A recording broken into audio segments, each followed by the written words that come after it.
Hello friends, स्वागत है आपका हमारे यूट्यूब चैनल में। तो अभी हम करने वाले हैं जो यूपी टेट का पेपर हुआ है आज।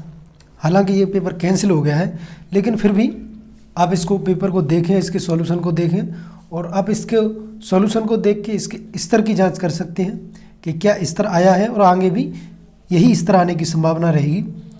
तो मैं आपको सबसे पहले साइकोलॉजी कराऊँगा, फिर हिंदी, फिर उसके बाद जिन्होंने सेकेंड लैंग्वेज के रूप में संस्कृत ली है, उसके बाद मैथ और उसके बाद एनवायरनमेंट।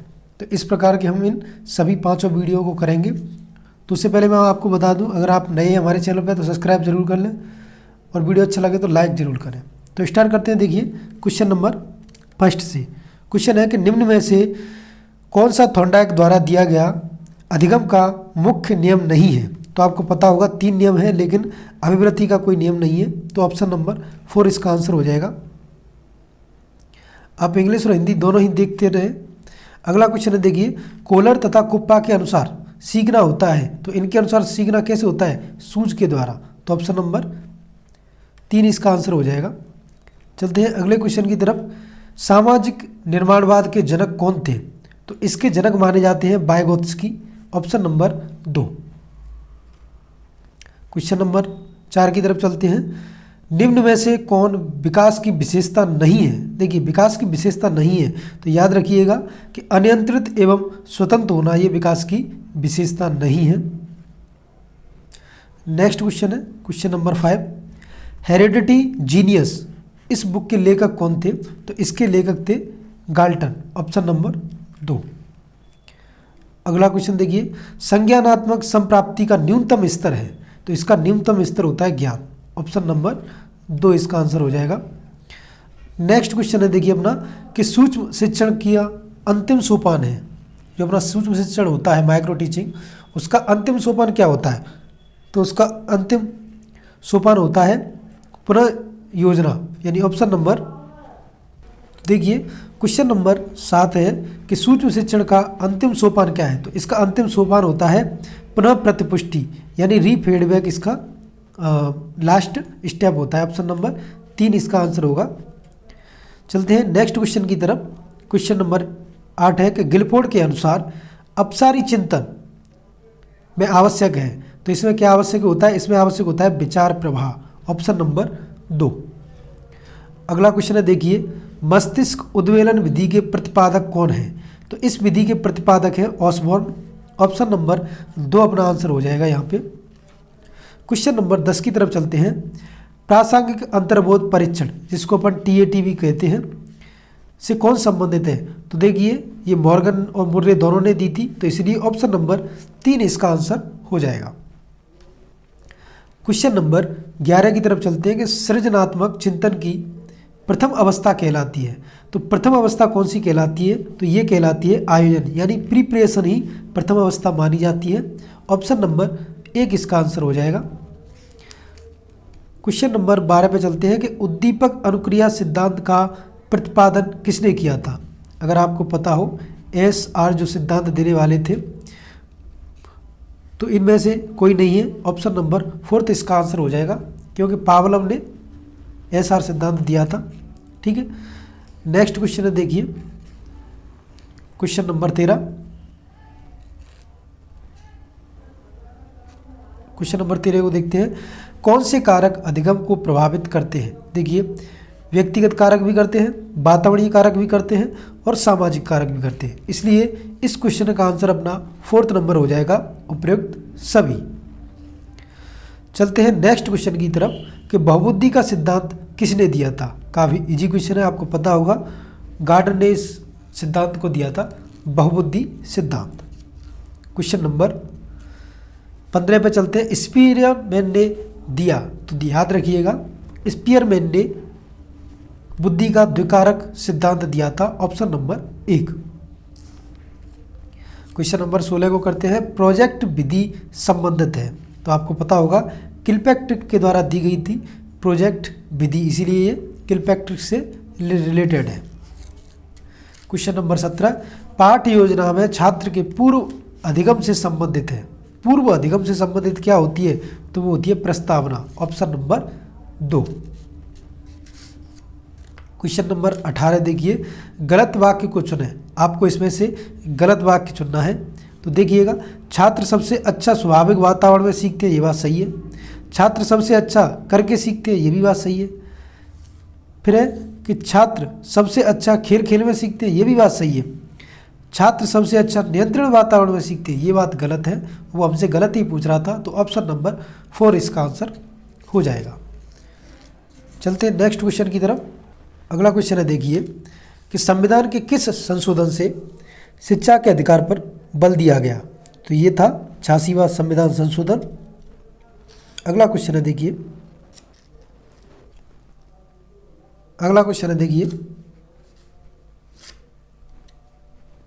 नेक्स्ट क्वेश्चन है कि शिक्षण के कार्य में सम्मिलित है। तो मूल्यांकन भी सम्मिलित है, उपचारात्मक कार्य भी सम्मिलित है, निदान भी सम्मिलित है, इसलिए ऑप्शन नंबर 4 इसका आंसर हो जाएगा। नेक्स्ट क्वेश्चन है देखिए, शिक्षण सबसे कम प्रभावशाली होगा जब शिक्षक अधिकारवादी होगा, विद्यार्थी निष्क्रिय होगा, केवल लेखन पर बल होगा, उपयुक्त सभी इसका आंसर हो जाएगा। चलते हैं क्वेश्चन नंबर 22 पे। भाषा रूपांतरण सिद्धांत दिया था, तो इस सिद्धांत को देने वाले थे वो थे चॉम्स्की। क्वेश्चन नंबर 23 देखिए, सारणिक गठन के संदर्भ में कौन सा सही नहीं है? आपको सही नहीं देखना है। तो क्वेश्चन नंबर 25 में आपको सही नहीं देखना है इसमें। तो देखिए, तो ऑप्शन नंबर 2 इसका आंसर हो जाएगा, जो कि सही नहीं है। ठीक है, ऑप्शन नंबर 2। अगला क्वेश्चन है, निम्न में से अवप्रेरणा के घटकों की पहचान करें। तो आवश्यकता, अंतर्निरोध, प्रोत्साहन, उपयुक्त सभी, इसमें सभी आंसर हो जाएगा, ऑप्शन नंबर 4। क्वेश्चन नंबर 25 को देखते हैं। मनोविश्लेषणात्मक सिद्धांत के जनक थे। देखिए, तो इसके जो जनक माने जाते हैं वो माने जाते हैं सिगमंड फ्रायड, ऑप्शन नंबर 1। 26 को देखते हैं कि निम्नलिखित में से कौन स्किनर द्वारा प्रतिपादित अधिगम के सिद्धांत से संबंधित नहीं है? देखिए, वो नहीं की बात कर रहा है, कौन सा नहीं है? तो याद रखिएगा, व्यवहारात्मक रूपांतरण तकनीक ये इससे संबंधित नहीं है। तो इसका आंसर ऑप्शन नंबर 4 हो जाएगा। क्वेश्चन नंबर 27 की बात की जाए कि विभिन्न योग्यताओं एवं रुचियों वाले विद्यार्थियों हेतु कौन सा मूल्यांकन अधिक उपयोगी होगा? देखिए, सबसे ज़्यादा कौन सा उपयोगी होगा? तो वो हो जाएगा सतत एवं व्यापक मूल्यांकन, ऑप्शन नंबर 4 इसका आंसर हो जाएगा। चलते हैं क्वेश्चन नंबर 28 की तरफ। निम्नलिखित में से कौन अनुदेशनात्मक उद्देश्यों से संबंधित ब्लूम के वर्गीकरण संज्ञानात्मक पक्ष से संबंधित नहीं है? देखिए, वो कह रहा है इस पक्ष से संबंधित नहीं है। तो याद रखिएगा, जो विश्लेषण है वो इससे संबंधित नहीं है, ऑप्शन नंबर 4। अगला क्वेश्चन देखिए कि निम्न में से कौन सा शिक्षण का स्तर नहीं है? देखिए, शिक्षण का स्तर कौन सा नहीं है? तो अभिप्रेरणा स्तर इसमें आ जाएगा, जो कि शिक्षण का स्तर नहीं है। और लास्ट क्वेश्चन अपना साइकोलॉजी का, विकास के मनोसामाजिक सिद्धांत का प्रतिपादन किसने किया था? तो ये किया था एरिक्सन ने, ऑप्शन नंबर 2 अपना आंसर हो जाएगा। तो यहाँ पे हमारे 30 क्वेश्चन पूरे होते हैं। साइकोलॉजी के वीडियो अच्छा लगा हो तो लाइक कर दें और चैनल को सब्सक्राइब जरूर कर लें। आगे भी में सभी विषय की वीडियो डालेंगे। तो मिलते हैं आपको नेक्स्ट वीडियो में, तब तक के लिए जय हिंद, जय भारत। देखिए, ये भाग 2 है, हमने पहला भाग करा दिया है जिसमें साइकोलॉजी के 30 क्वेश्चन करा दिए हैं। तो अब करते हैं भाग 2 को। जिन लोगों ने भाषा के फर्स्ट भाषा के रूप में हिंदी को चुना था उसका सॉल्यूशन करेंगे यूपी टेट का। तो स्टार्ट करते हैं। देखिए, क्वेश्चन नंबर 31 से, बौना का तत्सम क्या होगा? तो बौनों का तत्सम होगा वामन, option number 3। Question number next है, देखिए क्वेश्चन नंबर 32 की तरफ चलेंगे। क्वेश्चन नंबर 32 है कि धूमकेतु का पर्यायवाची क्या है? तो धूमकेतु का पर्यायवाची होता है अग्नि, ऑप्शन नंबर 2। देखिए, ये आपके लिए गद्यांश दे रखा है, आप इसको ध्यानपूर्वक पढ़िएगा, फिर नीचे दिए गए क्वेश्चनों का आंसर देना है आपको। देखिए, इससे रिलेटेड क्वेश्चन नीचे दिया गया है। तो देखिए, इससे रिलेटेड क्वेश्चन नीचे है। क्वेश्चन है, उपयुक्त पंक्ति में कौन मनुष्य के हाथों में अद्भुत एवं अतुल्य शक्ति दे रहा है। कौन दे रहा है? तो इस गद्यांश के अनुसार इसका आंसर हो जाएगा ऑप्शन नंबर 1, यानी विज्ञान ही है जो अद्भुत एवं शक्ति दे रहा है। क्वेश्चन नंबर 34, कफन कहानी के लेखक कौन है? तो इस कहानी के लेखक है प्रेमचंद, ऑप्शन नंबर 1। चलते हैं नेक्स्ट क्वेश्चन की तरफ। क्वेश्चन नंबर 35 देखिएगा। उदित उदयगिरी मंच पर रघुवर बल पतंग, विकसे संत सरोज सब, हर्षे लोचन भृंग। आपको इसमें अलंकार देखना है, तो इसमें अलंकार हो जाएगा रूपक अलंकार, ऑप्शन नंबर 1। 36 नंबर क्वेश्चन है कि उससे बैठा नहीं जाता में कौन सा वाच्य है? काफ़ी इजी है, देखते ही पता चल रहा होगा आपको। इसमें भाववाच्य है, इस पर बैठा नहीं जाता। 37 नंबर है कि राम धीरे धीरे पढ़ता है, कौन सा अव्यय है? तो इसमें अव्यय है क्रिया विशेषण अव्यय, option number 2। Question number 38, Himalaya से गंगा निकलती है, किस कारक का प्रयोग हुआ है? देखिए हिमालय से निकलती है तो करण कारक भी हो सकता है, अपादान कारक भी, लेकिन जब बाहर कोई चीज़ निकलती है ना, एक दूसरे से अलग जाती है, तो याद रखिएगा उसमें अपादान कारक का यूज होता है। तो ऑप्शन नंबर 1 इसका आंसर हो जाएगा। क्वेश्चन नंबर नेक्स्ट है कि वह खेल रहा है, किस प्रकार की क्रिया है? देखिए वह खेल रहा है, इसका मतलब अकर्मक क्रिया है इसमें, ऑप्शन नंबर 1। चलते हैं क्वेश्चन नंबर 40 की तरफ। देखिए, चमचमात चंचल नयन, बिच घूंघट पर झीन, मानस सुरसरिता विमल, जल उदात युग मीन। पंक्ति में कौन सा अलंकार है? आपको अलंकार देखना है, तो इसमें यमक अलंकार दिया गया है, ऑप्शन नंबर 4 इसका आंसर हो जाएगा। क्वेश्चन नंबर 41 देखिए कि सूरज का 7वां घोड़ा, गुनाहों का देवता, किसकी रचना है? तो ये जो रचना है दोनों वो है धर्मवीर भारती की, ऑप्शन नंबर 4। अगला क्वेश्चन, व का उच्चारण स्थान क्या है? तो व का उच्चारण स्थान है दंत ओष्ठ, ऑप्शन नंबर 1। नेक्स्ट क्वेश्चन है, देखिए क्वेश्चन नंबर 43, अग्नि का विशेषण क्या होगा? तो अग्नि का विशेषण होगा आग्नेय, ऑप्शन नंबर 2। अगला क्वेश्चन, तेजाब में कौन सी संज्ञा है? आपको संज्ञा देखनी है, तो तेजाब एक तरल पदार्थ होता है, इसलिए इसमें द्रव्यवाचक संज्ञा हो जाएगी। क्वेश्चन नंबर 45 की तरफ चलते हैं कि नाव जल में तैरती है में कौन सा कारक है? देखिए ये जल में तैरती जरूर दे रखी है, लेकिन याद रखना जल पर तैरती है, ठीक है, तो अधिकरण में पेपर होता है इसमें, तो ऑप्शन नंबर 4 इसका आंसर हो जाएगा। क्वेश्चन नंबर 46 की तरफ चलते हैं। देखिए आपको इसमें बताना है कि महेंद्र में संधि कौन सी है? तो महा प्लस इंद्र, महेंद्र, ठीक है, इसमें गुण संधि हो गई महेंद्र। अगला क्वेश्चन, शेर को सवा सिर, लोकोक्ति का अर्थ क्या होता है? तो इसका मतलब होता है एक से बढ़कर दूसरा, ऑप्शन नंबर 3। 48 है कि खाने की इच्छा के लिए एक शब्द बताइए, तो ये होता है बुभुक्षा, ऑप्शन नंबर 2। नेक्स्ट क्वेश्चन है, किंडरगार्टन शब्द शिक्षण पद्धति के जन्मदाता शिक्षा शास्त्री थे, तो इसके शिक्षा शास्त्री थे फ्रॉबेल, आपको पता होगा, जिसमें गार्डन कुछ ऐसा दिया जाता है, ठीक है। अगला क्वेश्चन है, देखिए प्रवर, प्रवर का आपको विलोम देखना है, तो इसका विलोम होता है अवर, ऑप्शन नंबर 2। नेक्स्ट क्वेश्चन है, उपचारात्मक शिक्षण में किस अध्यापन प्रक्रिया का प्रयोग अधिक किया जाता है? देखिए सबसे अधिक किसका प्रयोग किया जाता है? तो वो किया जाता है व्यक्तिगत का, ऑप्शन नंबर 2। अगला क्वेश्चन है, देखिए सुखी पिया को जो मैं न देखूं, कैसे काटूं अंधेरी रतियां, किस कवि की काव्य पंक्तियां हैं? तो ये अमीर खुसरो के द्वारा जो लिखी गई थी काव्य, उसकी पंक्तियां हैं। नेक्स्ट क्वेश्चन है, देखिएगा कि जूटन आत्मकथा के लेखक हैं, तो ये है ओम प्रकाश वाल्मीकि, ऑप्शन नंबर 3। अगला क्वेश्चन, सब्जबाग दिखाना, मुहावरे का अर्थ क्या होता है? तो इसका अर्थ होता है कि अच्छी बातें कहकर बहकाना, ऑप्शन नंबर 4। और क्वेश्चन नंबर 55 है कि जब कर्ता एक क्रिया समाप्त करके दूसरी क्रिया में संलग्न होता है तो पहली क्रिया क्या कहलाती है? तो उसको कहते हैं पूर्वकालिक क्रिया।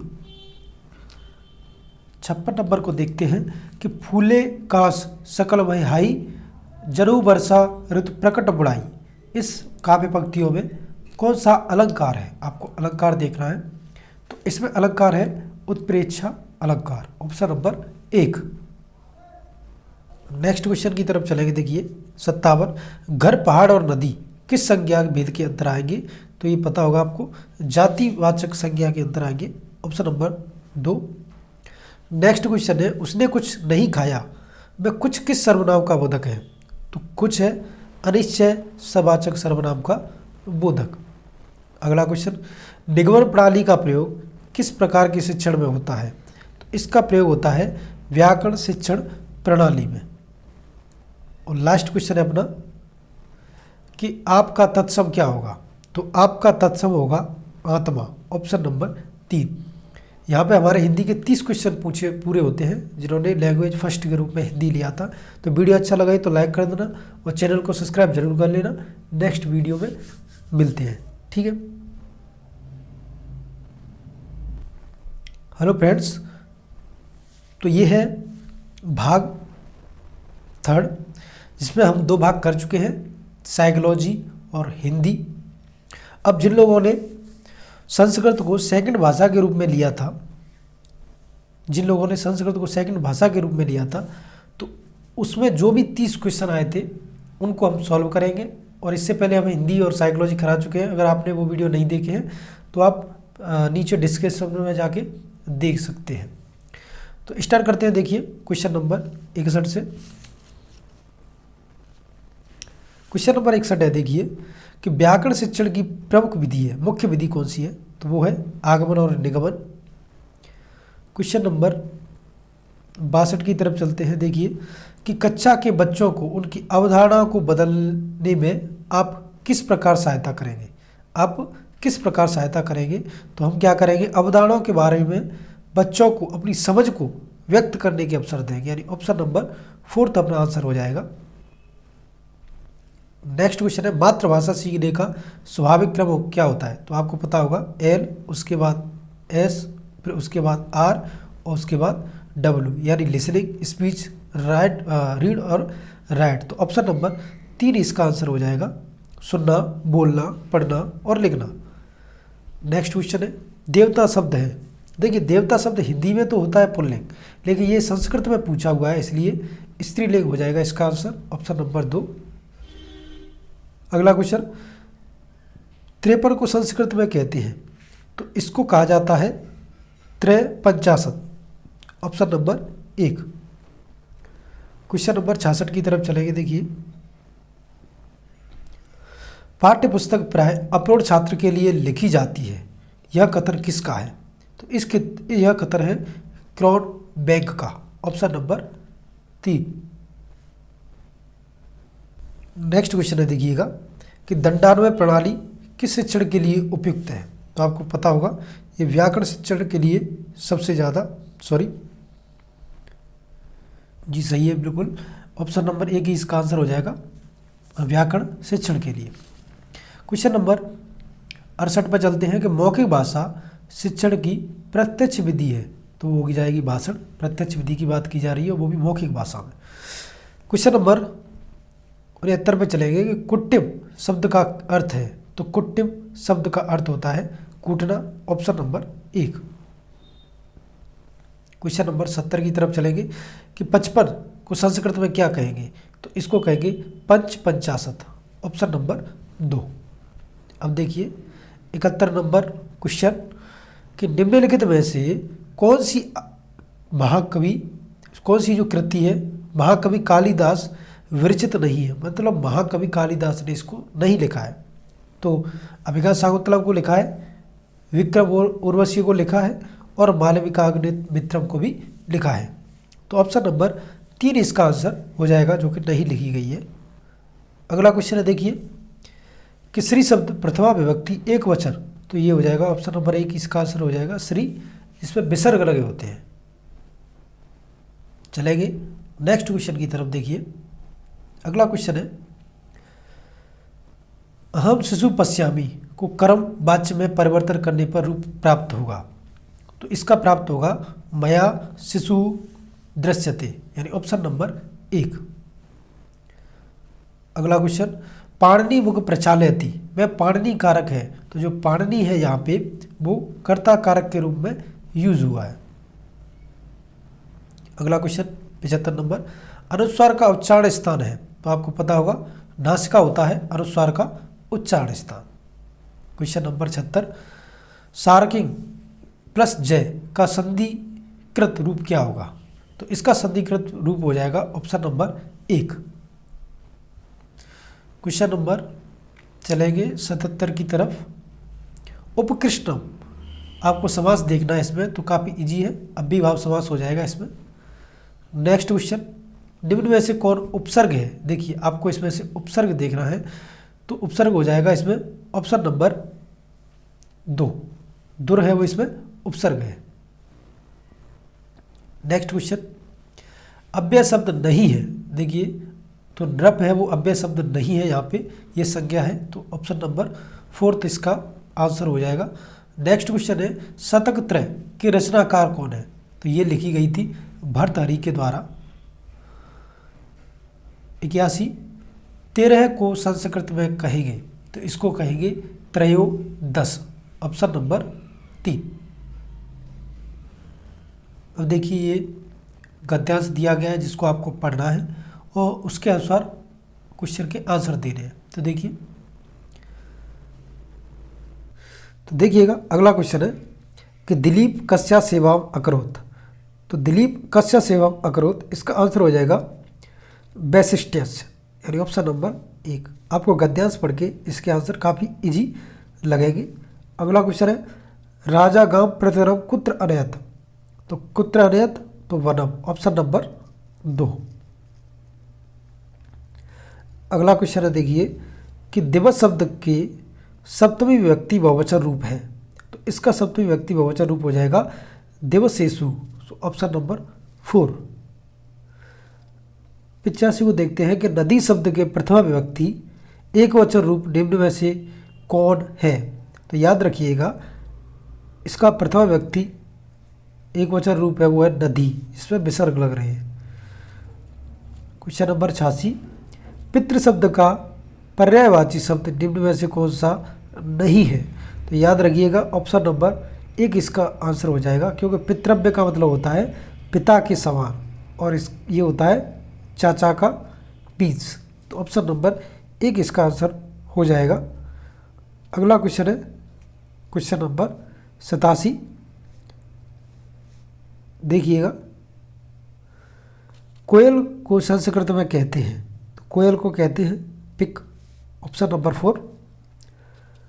अगला क्वेश्चन है, देखिए कि अंगुली का वाचक संस्कृत शब्द है, इसको कहा जाता है कर्सिका, ऑप्शन नंबर 2। क्वेश्चन नंबर 89 पे चलेंगे कि व्याकरण पद्धति में को निम्न में से किस अन्य नाम से भी जाना जाता है। इसको जाना जाता है पाठशाला पद्धति के नाम से, ऑप्शन नंबर 2।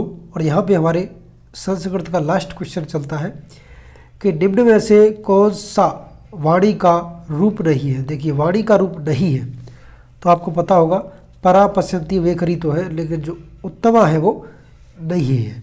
तो ऑप्शन नंबर 4 इसका आंसर हो जाएगा। यहाँ पे हमारे संस्कृत के 30 क्वेश्चंस पूरे होते हैं। वीडियो अच्छा लगा हो तो लाइक कर दें, चैनल को सब्सक्राइब ज़रूर कर लें, जिससे कि आपको अगला वीडियो मिलता रहे। इसके बाद हम मैथ को कराएंगे और उसके बाद ईवीएस को। तो मिलते हैं आपको नेक्स्ट वीडियो में। हेलो फ्रेंड, स्वागत है आपका हमारे यूट्यूब चैनल में। तो अभी हम करने वाले हैं यूपी टेट का जो पेपर हुआ है, उसमें जो मैथ का पार्ट आया हुआ था लेवल फर्स्ट में, उसको अपन सॉल्व करेंगे और देखेंगे क्या स्तर था। और अगर ये पेपर कैंसिल हो गया है तो दूसरा भी जो पेपर आएगा उससे इसी स्तर का आएगा।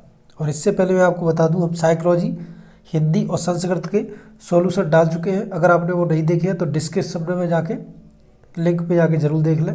तो स्टार्ट करते हैं। देखिए क्वेश्चन नंबर 11वें से। मैं आपको सॉल्यूशन बताता चलूँगा, ठीक है।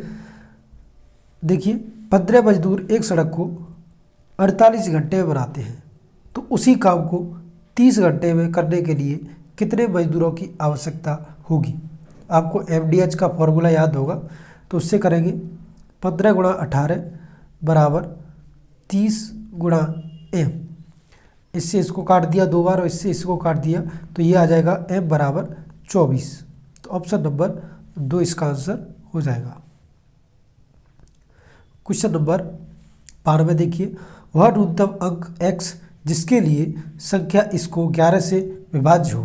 तो आपको पता होगा 11 की विभाज्यता का नियम होता है कि जो भी संख्या आ रही है, मान लीजिए जो संख्याओं का स्थान है, अंकों का स्थान है सबका, और जो विषम अंकों का स्थान है उन दोनों को अगर आप घटा दें तो 0 के बराबर आना चाहिए, जिससे कि आपको पता चल जाए कि वह संख्या कौन सी है जो इनके बीच में आएगी। तो देखिएगा, मैं इनको लेता हूँ, फिर इसको इसके साथ और फिर इसको इसके साथ, 2 को लेंगे x के साथ और इसके 4 के साथ लेंगे, ठीक है। तो देखिएगा 3 + 4 + 3 + 2 माइनस 2 + x + 4, ठीक है। इस पर घटाने के बाद क्या आ जाना चाहिए यहाँ पे 0। जब आप इसे सॉल्व करेंगे तो आपका आ जाएगा x बराबर 6, यानी ऑप्शन नंबर 1 अपना आंसर हो जाएगा। क्वेश्चन नंबर नेक्स्ट है, एक वृत्त और उसके अंदर बनने वाले अधिकतम बड़े वर्ग के क्षेत्रफल का अनुपात क्या होगा। तो देखिएगा, इसका अनुपात होने वाला है अपना ऑप्शन नंबर 1 और 3, दोनों ही एक जैसे हैं इसमें, तो आप दोनों को ही आंसर मान सकते हैं, ठीक है।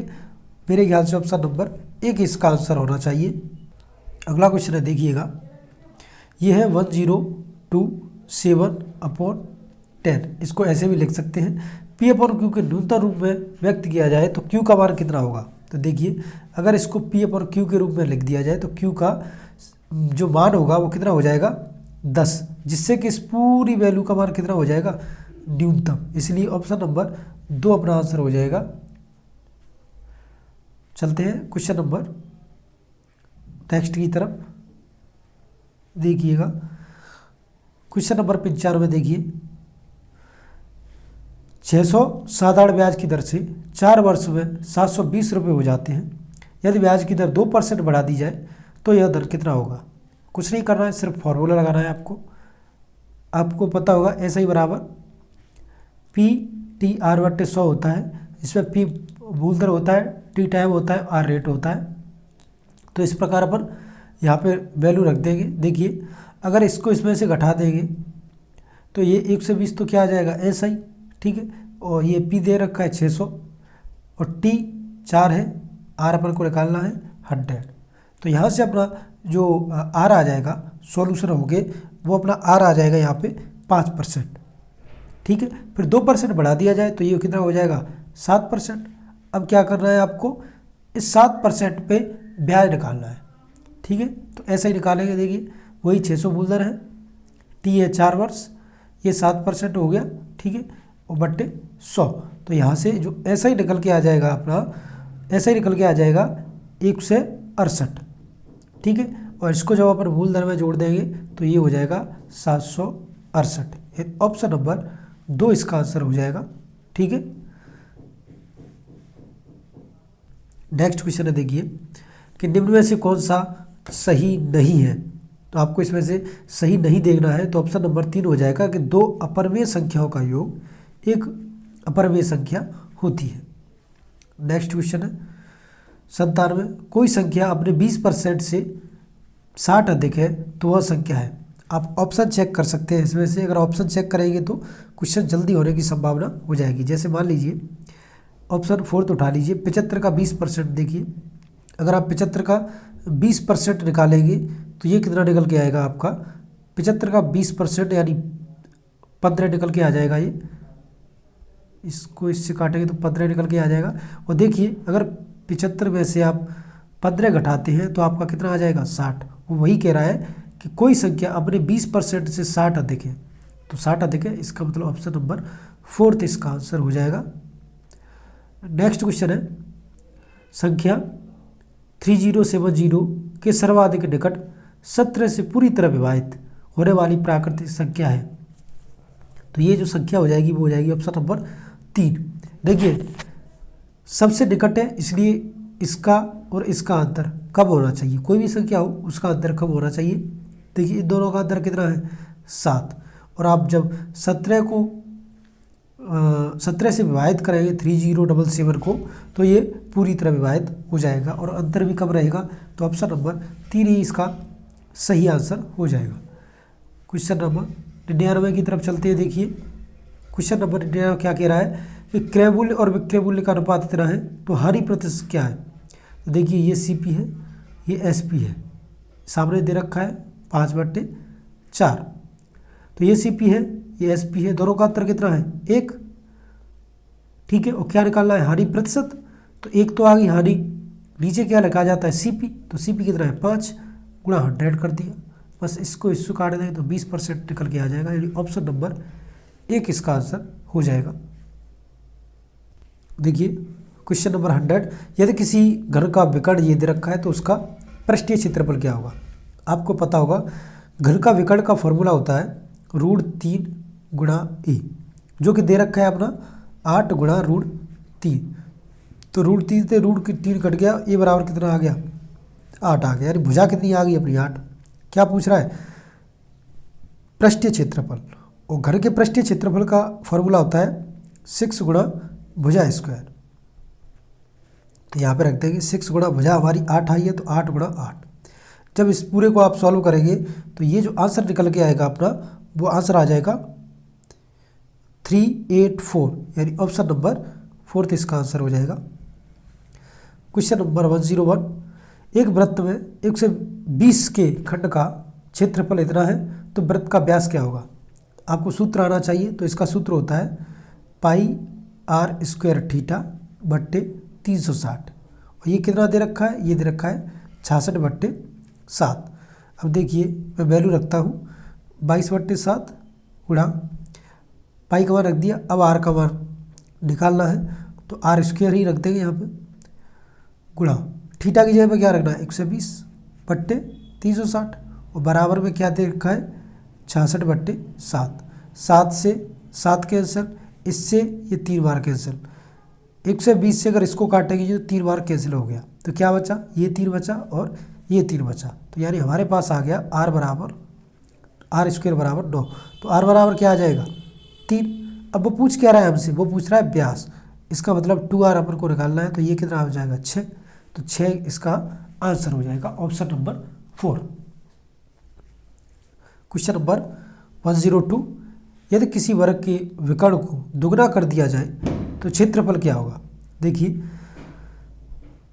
वर्ग का जो क्षेत्रफल का फॉर्मूला होता है वैसे तो होता है भुजा स्क्वायर, लेकिन एक और फॉर्मूला होता है वो होता है 1/2 गुणा विकर्ण का स्क्वायर।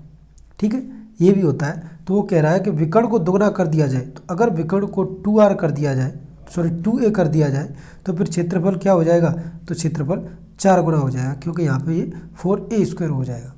इसलिए ऑप्शन नंबर 2 इसका आंसर हो जाएगा कि 4 गुना हो जाएगा उसका क्षेत्रफल। क्वेश्चन नंबर 103, कि विनय एवं घड़ी ₹75 में बेचता है, जिससे उसे घड़ी की लागत कीमत के बराबर प्रतिशत लाभ होता है, तो घड़ी की लागत मूल्य क्या है। देखिए अगर आप इस क्वेश्चन को ऑप्शन से करेंगे तो ये क्वेश्चन जल्दी होगा। देखिएगा, मान लीजिए आपके मन में आया कि आपको ऑप्शन नंबर कोई भी उठा लीजिए आप।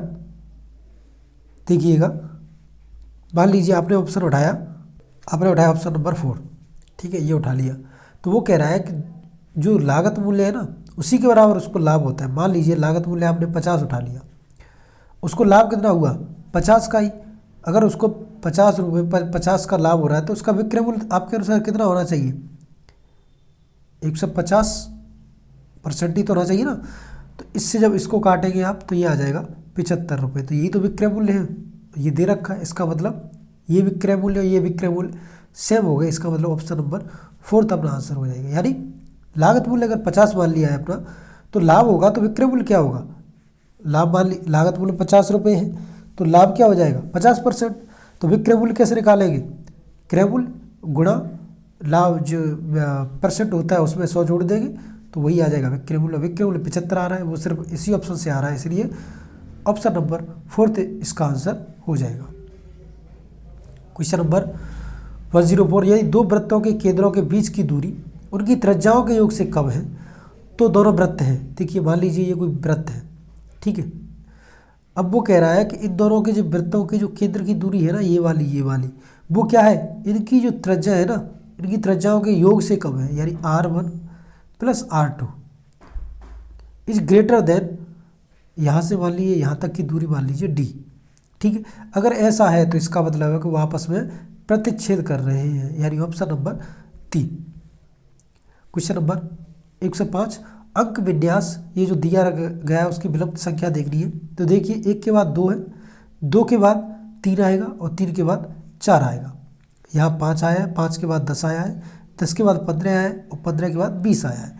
तो यहाँ इसका मतलब इस रिक्त स्थान पे आ जाएगा ऑप्शन नंबर 4, यानी तीसरा अंक आ जाएगा। तो इसका आंसर हो जाएगा ऑप्शन नंबर 4। अगला क्वेश्चन देखिएगा कि यदि ए और बी धन पूर्णांक संख्याओं 6 से विभाजित करने पर शेषफल क्रमशः ये होता है तो a² + b² को 6 से विभाजित करने पर क्या आएगा। देखिएगा आप कोई अपने मन से संख्या सोच सकते हैं, कोई भी संख्या जो आपको अच्छी लगे। तो मान लीजिए आपने सोचा कि पहली संख्या है 10, क्योंकि आप 10 से अगर 6 से विभाजित करते हो तो शेषफल क्या आता है 4। दूसरी संख्या है 11, जिसको आप 6 से विभाजित करोगे तो शेषफल क्या आएगा 5। वही वो कह रहा है। अब वो कह रहा है कि यदि इसका स्क्वायर और इसका स्क्वायर अगर दोनों को जोड़ दिया जाए, 6 से विभाजित कर दिया जाए तो शेषफल कितना आएगा। तो देखिए 10 का स्क्वायर कितना होता है 100, 11 का स्क्वायर होता है 121। जब आप दोनों को जोड़ेंगे तो ये आ जाएगा 221। इसको जब आप 6 से विभाजित करेंगे तो जो आपका शेषफल आ जाएगा वो आ जाएगा 5, यानी ऑप्शन नंबर 2 इसका आंसर हो जाएगा। क्वेश्चन नंबर 107 की तरफ चलेंगे कि यदि किसी वर्ग की भुजा में 10% की वृद्धि कर दी जाए तो उसके क्षेत्रफल में कितने प्रतिशत की वृद्धि हो जाएगी। इसका एक डायरेक्ट फॉर्मूला होता है। देखिए एक बार 10 लिख लिया, फिर दोबारा 10 लिख लिया, प्लस 10 × 10/100। जब आप इसको करेंगे तो ये 21% आ जाएगा और यही इसका आंसर हो जाएगा ऑप्शन नंबर 2।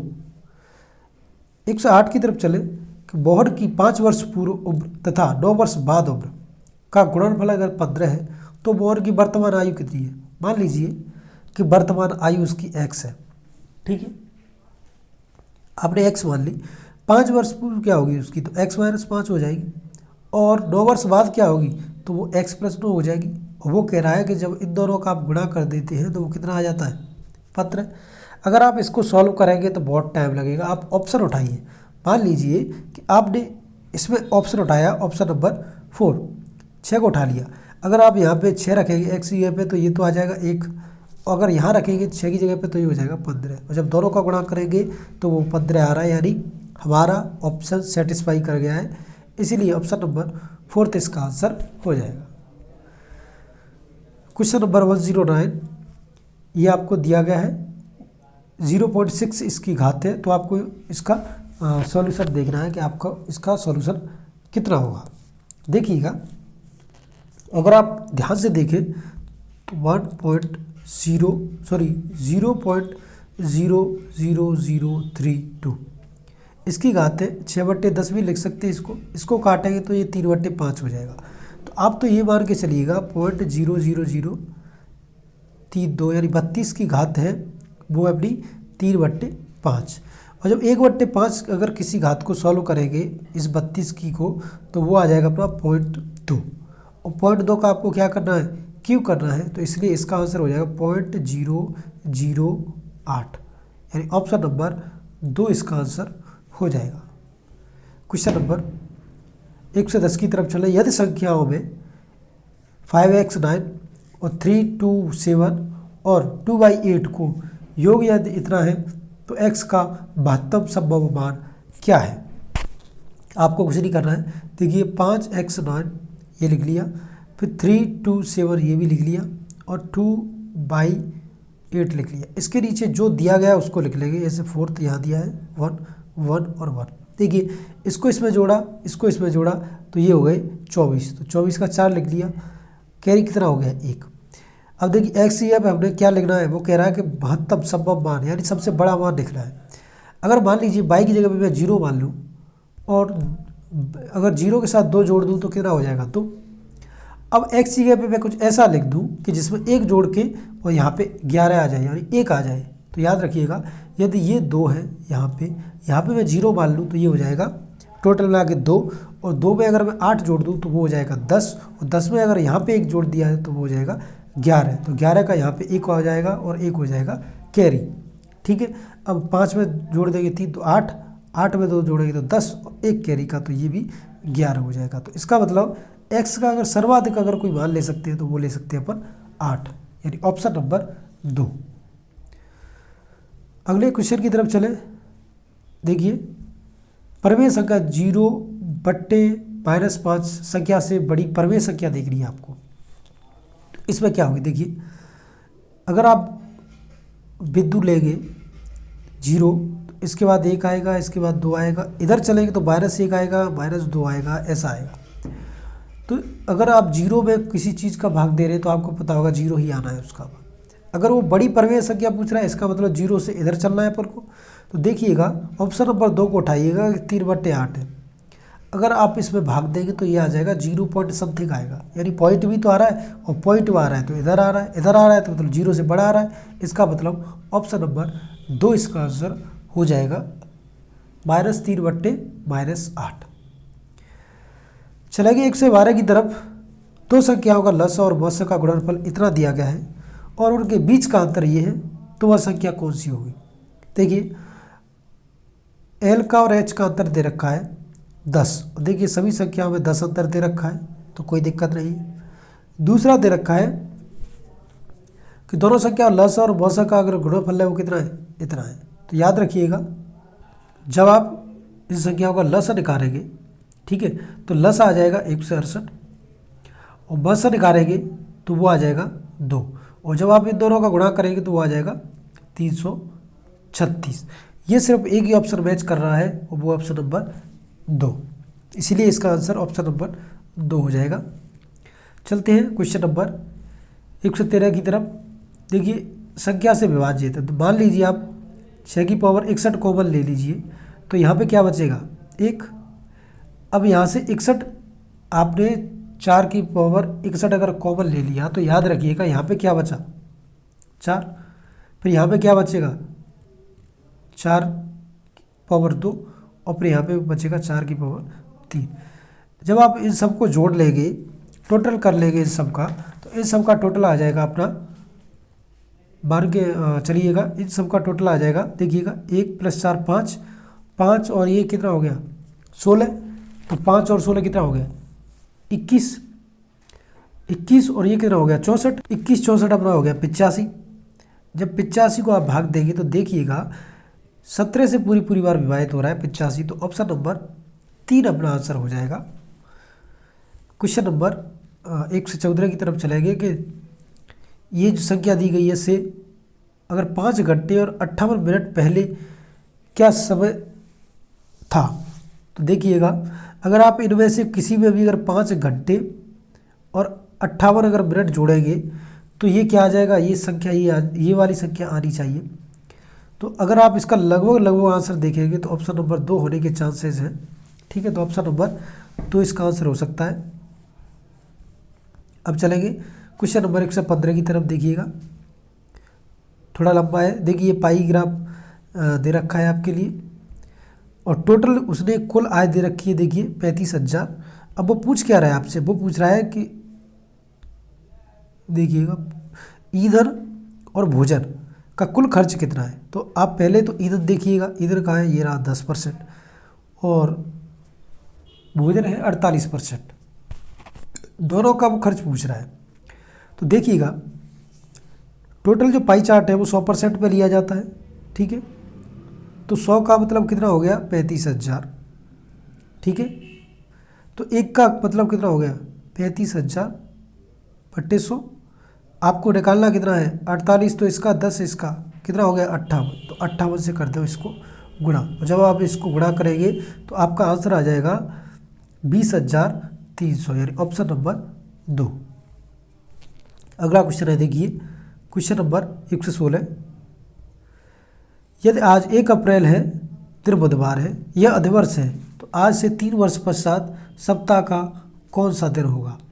तो ये मैंने निकाला है, तो मेरे अनुसार तो शनिवार आया है, बाकी आप अपने हिसाब से देख सकते हैं। मेरे अनुसार इसका आंसर ऑप्शन नंबर 3 होना चाहिए। अगला क्वेश्चन, दिए गए न्यूनकोण के पूरक व समपूरक कोण का अंतर। अब देखिए इस क्वेश्चन में हालांकि न्यूनकोण दिया नहीं गया है, या तो इनको क्वेश्चन में देखना चाहिए, या अगर इसी क्वेश्चन से अगर अपन को आंसर निकालना है तो कैसे निकल सकता है। देखिएगा, मान लीजिए सबसे पहले इसमें आपको देखना है न्यूनकोण, और न्यूनकोण कौन सा है 60। 60 का अगर पूरक कोण देखा जाए तो ये 30 आ जाएगा, और 60 का अगर समपूरक कोण देखा जाए तो वो 120 आ जाएगा। ठीक है, वो कह रहा है दोनों का अंतर, जब इन दोनों का अगर आप अंतर निकालेंगे 30 का और 120 का, तो वो आ जाएगा 90। तो इसलिए इसके आंसर बी होने के चांस है, बाकी अलावा ये क्वेश्चन डिलीट होने के चांस ज़्यादा है। बट मेरे अनुसार इसका अगर कोई आंसर हो सकता है तो ऑप्शन नंबर 2 हो सकता है। अगला क्वेश्चन है, देखिए 118। कितने समय में 16 सही 2/3% ब्याज की दर से साधारण ब्याज मूलधन का 5/6 होगा? तो याद रखिएगा, पहले इसको आपको सॉल्व करना, तो ये आ जाएगा 50/300। ठीक है, अब देखिए ये कह रहा है ब्याज और मूलधन का, देखिए ब्याज ये इसने दे रखा है कि ब्याज बट्टे मूलधन बराबर 5/6, ये इसने दे रखा है। इसका मतलब ब्याज कितनी है 5 और मूलधन कितना है 6। हालांकि ये है नहीं, लेकिन अनुपात के रूप में पर मान सकते हैं।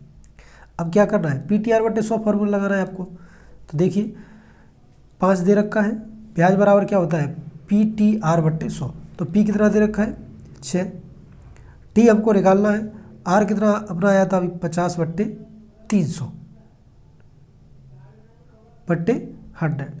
यहाँ से जब आप इन सबको सॉल्व करेंगे तो T बराबर आ जाएगा 5 साल, यानी ऑप्शन नंबर 2 इसका आंसर हो जाएगा।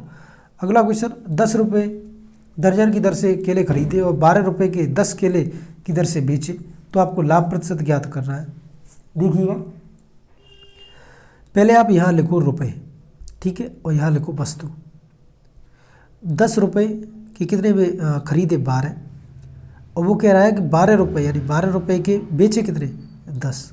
आप वस्तुओं को बराबर करो। देखिए यहाँ 10 है, सॉरी यहाँ 12 है, यहाँ 10 है, तो क्यों ना यहाँ पे 10 का गुणा कर दिया जाए, तो यहाँ भी 10 का हो जाएगा।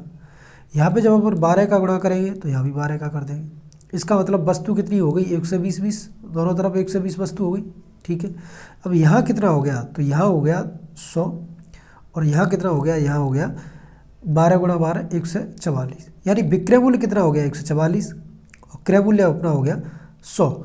तो इसका मतलब लाभ कितना हो गया 44 रुपये का, कितने पे 100 पे, क्रय मूल्य तो 100 ही है अपना, 100 का कर देंगे प्रतिशत के लिए गुणा, इससे इसको काटेंगे तो 44% का उसको लाभ आ जाएगा।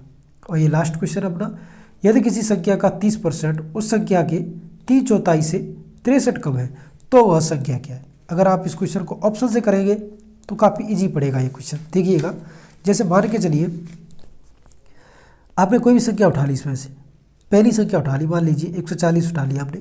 अब वो कह रहा है इस संख्या का 30%, तो आपको सबसे पहले इसका 30% निकालना है, तो ये आ जाएगा 56,